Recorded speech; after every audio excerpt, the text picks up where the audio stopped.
يا مساء الفل، كل سنة وانتم طيبين. عاملين ايه؟ يا رب تبقى سنة سعيدة عليكم كلكم، وان شاء الله تبقى كل واحد يحقق كل اللي نفسه فيه.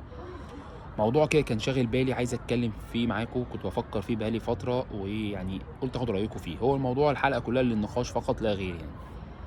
بما ان الكلام على صفقة عمر كمال انها خلاص شبه بتخلص للنادي الاهلي، سؤالي هنا: هل النادي الاهلي محتاج عمر كمال عبد الواحد الفترة دي؟ قبل ما تفكر في الإجابة وتقول ده بيقول أي كلام أو ده صح أو غلط، أنا ما بتكلمش عليه فنيا. عمر كمال صفقة فنية ما حدش يختلف عليها، إذا كان باك رايت أو وينج رايت، أو حتى لما بيلعب على ناحية الشمال إذا كان باك أو وينج.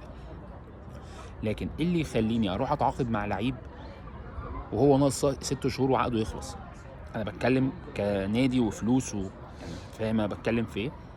يعني النهارده اللعيب ده بالذات، إن أنا جايبه عشان هيلعب إيه؟ الدوري الأهلي بياخد الدوري بأي حد. افريقيا الراجل لعب مع فيوتشر في الكونفدراليه، فمش هينفع تلعب معاه او يلعب معاك في بطوله افريقيا. طب انا هستفاد بيه ايه في ال6 شهور اللي انا جايبهم بدري قبل ما عقده يخلص؟ يعني انا كمجلس اداره بفكر او بحسبها ازاي. هو ده على فكره والله الموضوع للنقاش مش اكتر.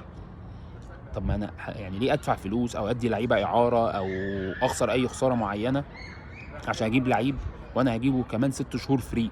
بالذات انه طلع او الناس كلها عارفاه ان الرغبه الاولى للنادي الاهلي. فهي الادارات هنا بتجامل بعض؟ يعني السؤال كده، الادارات بتجامل بعض ولا هي في، ما انا مش فاهم.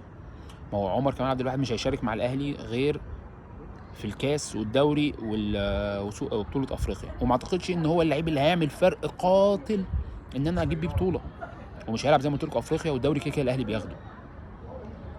فايه اللي هستفاده ان انا ادفع فلوس واخسر فلوس مع ان الراجل في اخر السنه ممكن اجيبه فري؟ ده موضوع نتناقش فيه وهسمع كومنتاتكم كده، لكن ده كان موضوع كده طرحته كنت عارف افكر فيه بقالي فتره، لكن بما ان الموضوع قرب يخلص فقلت اخد رايكم برضو واشارككم معايا في التفكير. كل سنه وانتم طيبين، يا رب الحلقه تعجبكم واشوفكم في حلقه جديده. سلام.